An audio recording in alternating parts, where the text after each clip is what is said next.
Welcome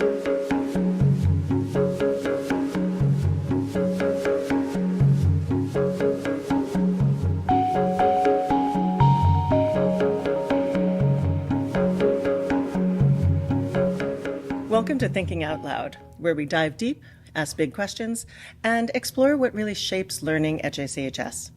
I'm Mary Ellen Hunt, Director of Enrollment Management, and your host. So many of the remarkable professionals at JCHS are multi-talented and wear a myriad of hats. Alouf, a JCHS alum from the class of 2013, exemplifies this. As a teacher, she's led students in classes such as Jewish Social Justice, Mishnah and Gemara, and as the Director of Jewish and Student Life, she has been the guiding force behind so much of what makes JCHS feel like a true pluralistic Jewish community. As the leader of the Transformative Israel Journey and a mainstay of the Israel Education Program, Adi brings meaning, ritual, and reflection to experiences that help students grow not just as learners, but as humans. And she is also the heart behind our weekly Lunch and Learn sessions, where students and faculty come together to dive into complex topics, such as Israel and Gaza, anti-Semitism, and current events, in a space that is grounded in curiosity, empathy, and multiple perspectives. Thank you so much for being with us today, Ms. Alouf. My pleasure. So I want to start, actually, with the Lunch and Learn series. You've been leading this Lunch and Learn series since October 7th, 2023. What really inspired this effort, and what have you seen emerge from these weekly conversations? Yeah, thanks for asking. So initially, right after October 7th, we really made sure to provide spaces to process and to grieve in community, whether that was for students or for the professional community or even for the parent community. And then shortly after, we wanted to move beyond and extend beyond kind of the processing and the grief and really get into some learning about the facts on the ground, what was going on, some learning about the ripple effects of the attack and the ensuing war on our communities in the Bay Area. And so we developed the space that would allow us to engage in this really continuous learning and continuous curiosity and conversation as the war really ensued. And so it's been a weekly space that's opt-in for learning and for conversing. And sometimes we have an article that we look at and read, and that's a fruitful jumping off point for conversation and discussion. Sometimes we have guest speakers ranging from people who are running organizations in the Bay Area or people from the region who are in town. And sometimes it's just a discussion question.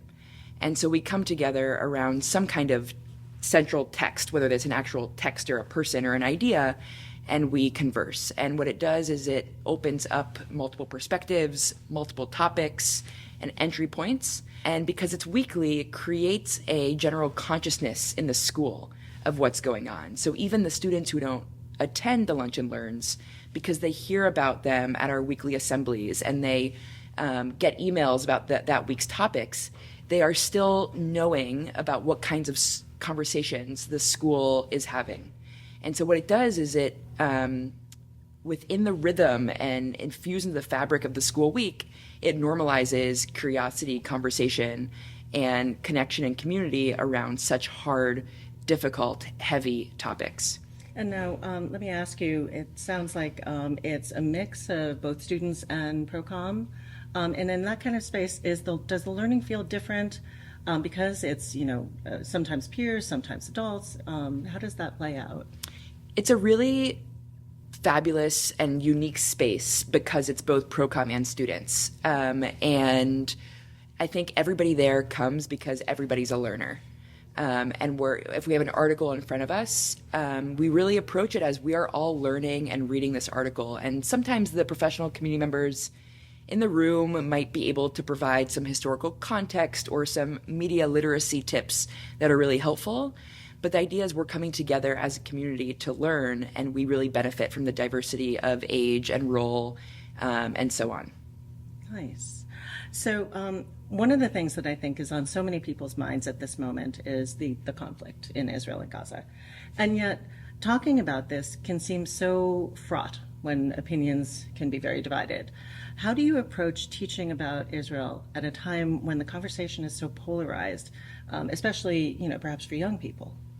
Yeah. Thank you. So one thing that I'm thinking about with that is that having hard conversations is a muscle. It is a muscle you have to exercise, and you have to really practice and put it to use. And so something that the Lunch and Learns do is they communally try to have us exercise that muscle. And when hard things come up or when polarizing topics come up, instead of being reactive, we already have this system and framework that allows us to engage in a kind of productive, healthy, proactive way. I think when talking about things that are polarizing, first of all, it's good to recognize the polarized state of everything, but then to take a step back and look at different sources, look at different perspectives, come in with both humility and curiosity of both the kind of instinct to say, oh, wow, maybe I don't know everything, and allow yourself to hear new things, but also the curiosity of questioning and having a critical thinking lens to whatever you hear. And so I think maybe my answer is that it's this humility and curiosity together that allows us to kind of tackle the polarizing conversations together with the practice and being proactive, and doing so in a community where there is trust. And I think our Lunch and Learns, for example, only work because we've built some kind of trust. And so people feel like they can question, they can share, and so on. It's so many good skills and tools to take with you for any other kind of polarizing conversation. Absolutely. That is totally the goal. Yeah. Why do you think that it's important for teens to really engage with the complexity of Israel? Not just politically, I'm talking about spiritually, historically, personally. Why is that important for teens, especially here, to have that experience? Yeah. I think it's just important to engage with the complexity of anything. We can even take Israel out of it. And just, to fully understand something, we need to understand its complexity, right? So we have this idea in our tradition that the Torah has 70 faces, and that we only really understand Torah if we can uncover and try to parse those different faces. That, one person learning Torah is not enough. We have to learn Chavruta with somebody else, because we need to experience the complexity. We need to get multiple vantage points to actually understand something. And so I really apply that to Israel. If we want to understand Israel in all its beauty and challenges, then that's going to require digging into the complexity. That complexity and engaging with it also happens to really help us and prepare us for college and life outside of JCHS, where there might be more of a diversity of perspective, or people of different backgrounds with different priorities that maybe were not as present at JCHS. And so it's both helpful for us in our community now, and it's really about extending beyond. Now, it's been such a fascinating experience for me to work with you on the Israel Journey. You're a leader of the Israel Journey. Talk about how that fits also into the bigger picture of Israel education, taking these kids to Israel, and what is the kind of transformation that you hope students might experience from something like that? We want every student to graduate JCHS with a relationship with Israel, and that relationship is going to look, and we hope will look, really different for each student. And the Israel Journey is a great place for students to start to figure out, or continue figuring out, what that relationship is. And so there's so many entry points to engaging with Israel on the trip, whether it's through nature and hiking, or more urban settings and learning more about culture in the cities, or religious experiences. And so that trip is just such a great way for people to engage with Israel in whatever way is right for them. And I think what's so special about our trip, and you know this, is the amount of different people that we get to talk to and hear from. I mean, we are listening to different perspectives, people with different identities and backgrounds and life stories, in a way that just adds such a richness to the trip.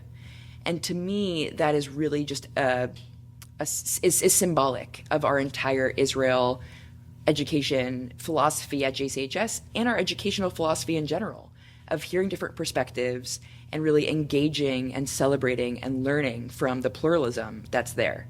And so the Israel trip is a great example of that, because we see and we hear so much, and from such a variety, that it then really allows us to better understand, to deeper understand, and to create relationships and connections that are personal and enduring. And take that with us wherever we go. Amen. Yes, absolutely. Well, thank you so much for sitting down with me and spending the time talking about this. I really appreciate it. Thank you. And so thank you for joining us today. If you've enjoyed our conversation, please be sure to follow us by clicking subscribe. Each week, we talk with a member of the JCHS community about what really matters in learning and the uniquely JCHS approach to education.